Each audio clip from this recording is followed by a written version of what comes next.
नमस्कार। आकाशवाणी श्री विजयपुरम से प्रस्तुत है प्रादेशिक समाचार।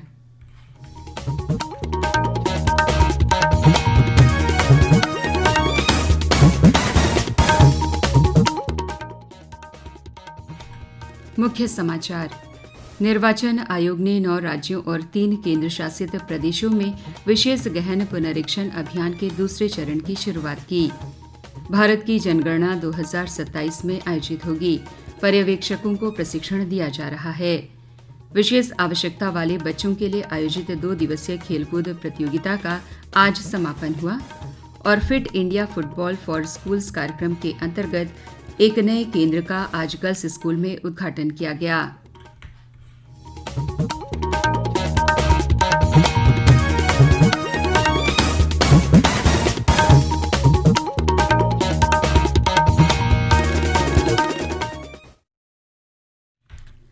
सांध्य समाचारों के साथ मैं ज्योति लकड़ा।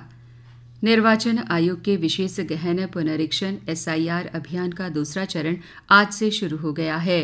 इसमें लगभग 51 करोड़ मतदाताओं वाले 9 राज्य और 3 केंद्र शासित प्रदेश शामिल हैं। मतदाता सूचियों का व्यापक पुनरीक्षण 7 फरवरी 2026 को अंतिम मतदाता सूची के प्रकाशन के साथ समाप्त होगा। ये SIR का दूसरा चरण है। इससे पहले बिहार में इसे लागू किया गया था। नए चरण में अंडमान और निकोबार द्वीप समूह, लक्षद्वीप, छत्तीसगढ़, गोवा, गुजरात, केरल, मध्य प्रदेश, पुदुचेरी, राजस्थान, तमिलनाडु, उत्तर प्रदेश और पश्चिम बंगाल शामिल होंगे। आज से शुरू हुआ SIR का गणना चरण 4 दिसंबर तक चलेगा। प्रारूप मतदाता सूची 9 दिसंबर को जारी होगी। इसके बाद 7 फरवरी 2026 को अंतिम प्रकाशन होगा। निर्वाचन आयोग के अनुसार SIR का उद्देश्य ये सुनिश्चित करना है कि अवैध प्रवासियों सहित अपात्र नामों को हटाते समय कोई भी पात्र नागरिक सूची से न छूट जाए। इस प्रक्रिया में मतदाताओं के जन्म स्थान की जांच करना शामिल है। अधिकारियों का कहना है कि इससे अपात्र नागरिकों, विशेष रूप से बांग्लादेश और म्यांमार के अवैध प्रवासियों की पहचान करने में मदद मिलेगी। भारत की जनगणना 2027 में आयोजित की जाएगी। जनगणना का पहला चरण मकान सूचीकरण और मकानों की गणना 1 अप्रैल 2026 से शुरू होगी। यह जनगणना पहली पूर्ण डिजिटल जनगणना होगी, जहां जनगणना कर्मियों द्वारा डेटा संग्रह, प्रबंधन और निगरानी मोबाइल एप्लीकेशन और जनगणना पोर्टल के माध्यम से की जाएगी। इस जनगणना के लिए बनाए गए पारिस्थितिकी तंत्र की प्रभावशीलता के परीक्षण के लिए प्री टेस्ट अभ्यास आयोजित किया जाएगा। यह परीक्षण मध्योत्तर अंडमान के डिगलीपुर तहसील, निकोबार के नानकौड़ी तहसील के चुनिंदा गांवों और श्री विजयपुरम के नगरपालिका परिषद के एक वार्ड में किया जाएगा। पर्यवेक्षकों के लिए प्रशिक्षण आयोजित किए जा रहे हैं। पदाधिकारियों को प्रशिक्षण में सक्रिय भूमिका निभाने और अपनी शंकाओं का समाधान करने के लिए कहा गया। अंडमान निकोबार द्वीप समूह की जनगणना कार्य निदेशक पूर्वा गर्ग ने श्री विजयपुरम में प्रशिक्षण केंद्र का दौरा किया। उन्होंने प्रतिभागियों के व्यवहारिक प्रशिक्षण पर भी जोर दिया। सांसद विष्णुपद रे अपने 2 दिवसीय दौरे पर आज कैंपबेल बे पहुंचे।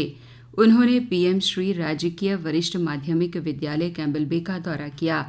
उन्होंने राजीव नगर में आदिवासियों की समस्याएं सुनी और उनके समाधान का आश्वासन दिया। बाद में सांसद प्राथमिक स्वास्थ्य केंद्र कैंपबेल बे गए और पुरुष और महिला वार्डों में मरीजों से मुलाकात की। इस बीच आज कैंपबेल बे में सुनामी मॉक ड्रिल का आयोजन किया गया। इसमें स्कूली विद्यार्थी और विभिन्न विभाग शामिल हुए। प्रादेशिक समाचार आप आकाशवाणी श्री विजयपुरम से सुन रहे हैं।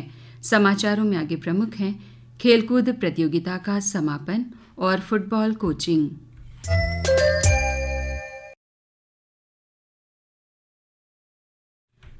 आकाशवाणी श्री विजयपुरम से प्रसारित होने वाला यह प्रादेशिक समाचार बुलेटिन आप मीडियम वेव के साथ साथ FM 100.9 मेगाहर्ट्ज पर भी सुन रहे हैं।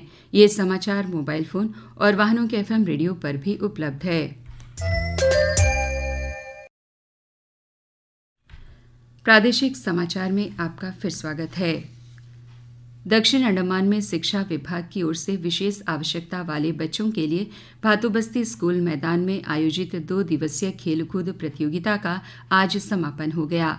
समापन समारोह में शिक्षा निदेशालय के कार्यालय प्रमुख ज्ञानशील दुबे उपस्थित थे। अपने संबोधन में उन्होंने इस पहल की सराहना की और आश्वासन दिया कि विभाग प्रतिभाशाली CWSN छात्रों को खेल उपकरण और विशेष प्रशिक्षण प्रदान करके पूर्ण सहयोग प्रदान करता रहेगा। श्री दुबे ने विजेता बच्चों को पुरस्कार और ट्रॉफी वितरित की और सभी प्रतिभागियों को उनके उल्लेखनीय प्रयासों के लिए बधाई दी। उन्होंने स्कूलों और शिक्षकों को समावेशी खेलों को बढ़ावा देने और विशेष आवश्यकता वाले बच्चों के लिए विभिन्न क्षेत्रों में उत्कृष्टता प्राप्त करने के अधिक अवसर उपलब्ध कराने पर बल दिया। प्रधानमंत्री नरेंद्र मोदी सरकार द्वारा 22 सितंबर को शुरू किए गए जीएसटी उत्सव के अंतर्गत लागू की गई संशोधित दरों से देश भर के कई क्षेत्रों में लोगों को लाभ हो रहा है। आज हम बात कर रहे हैं कि कैसे अगली पीढ़ी के जीएसटी सुधारों से केरल की अर्थव्यवस्था मजबूत हो रही है। नए जीएसटी सुधार केरल के किसानों, कारीगरों, तटीय समुदायों और छोटे उद्यमियों के लिए एक बड़ा प्रोत्साहन है। प्रमुख क्षेत्रों में जीएसटी में कटौती करके इन सुधारों ने उपभोक्ताओं के लिए उत्पादों को किफायती बनाया है और व्यापारियों के मुनाफे को बढ़ाया है। केरल का काजू प्रसंस्करण उद्योग, जिसमें लगभग 3 लाख कर्मचारी कार्यरत हैं, इसमें अब 5% जीएसटी लग रहा है, जिससे प्रसंस्करणकर्ताओं और निर्यात इकाइयों की लागत में कमी आई है। इसी तरह वायनाड के आसपास के कॉफी क्षेत्र को भी बड़ा लाभ हुआ है, जिसमें इंस्टेंट कॉफी और उससे बनी चीजों पर कर की दरें 18% से घटाकर 5% कर दी गई है। मसाला क्षेत्र में मालाबार काली मिर्च पर जीएसटी 18% से घटाकर 5% कर दिया गया है, जिससे छोटे पहाड़ी कृषि उत्पादकों और प्रसंस्करण समूहों को लाभ हुआ है। इस बीच मत्स्य पालन और समुद्री खाद्य प्रसंस्करण पर जीएसटी घटाकर 5% कर दिया गया है, जिससे राज्य में उत्पादों की मूल्यों में कमी आई है। इसके अलावा आयुर्वेदिक दवाओं और स्वास्थ्य सेवाओं पर अब 5% कर लग रहा है, जिससे लागत पर 6 से 11% की बचत हो रही है। इन सुधारों ने राज्य के प्रमुख क्षेत्रों पर कर को बोझ को कम कर दिया है। इस कदम का उद्देश्य केरल के ग्रामीण और तटीय क्षेत्रों में समावेशी विकास सुनिश्चित करना है। Fit India football for schools कार्यक्रम के अंतर्गत एक नए केंद्र का आज गर्ल्स स्कूल में उद्घाटन किया गया। इस कार्यक्रम का उद्देश्य स्कूली छात्राओं में शारीरिक फिटनेस और फुटबॉल कौशल को बढ़ावा देना है। शिक्षा एवं खेल निदेशक विक्रम सिंह ने इस केंद्र का उद्घाटन किया। अपने संबोधन में श्री सिंह ने छात्राओं को समर्पण, अनुशासन और नियमितता के साथ कोचिंग सत्रों में भाग लेने के लिए प्रेरित किया।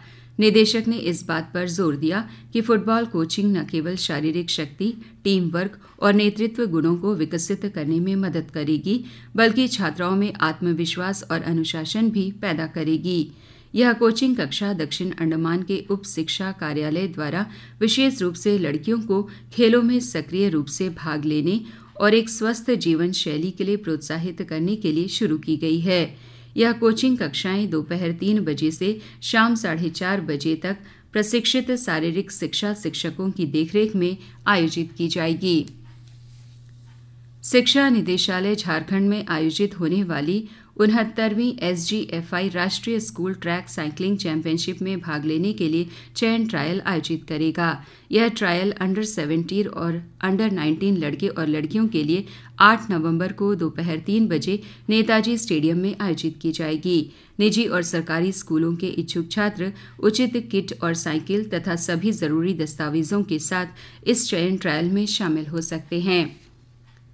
प्रधानमंत्री मत्स्य संपदा योजना के तहत पात्र मछुआरों, मछली किसानों, मछली विक्रेताओं, मत्स्य विकास निगमों, स्वयं सहायता समूहों, मत्स्य सहकारी समितियों तथा निजी उद्यमियों से विभिन्न लाभकारी योजनाओं के लिए आवेदन आमंत्रित किए गए हैं।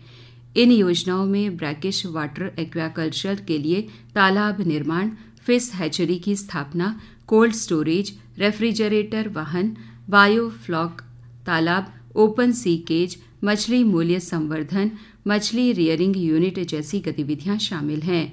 इच्छुक आवेदक अपने निकटतम अंचल मत्स्य कार्यालय, फिश लैंडिंग सेंटर या सब स्टेशन से संपर्क कर निर्धारित प्रारूप में आवेदन 26 नवंबर तक जमा कर सकते हैं। अंत में मुख्य समाचार एक बार फिर। निर्वाचन आयोग ने 9 राज्यों और 3 केंद्र शासित प्रदेशों में विशेष गहन पुनरीक्षण अभियान के दूसरे चरण की शुरुआत की। भारत की जनगणना 2027 में आयोजित होगी। पर्यवेक्षकों को प्रशिक्षण दिया जा रहा है। विशेष आवश्यकता वाले बच्चों के लिए आयोजित 2 दिवसीय खेलकूद प्रतियोगिता का आज समापन हुआ। और fit India football for schools कार्यक्रम के अंतर्गत एक नए केंद्र का आज गर्ल्स स्कूल में उद्घाटन किया गया। इसके साथ ही प्रादेशिक समाचार का ये बुलेटिन समाप्त हुआ। नमस्कार।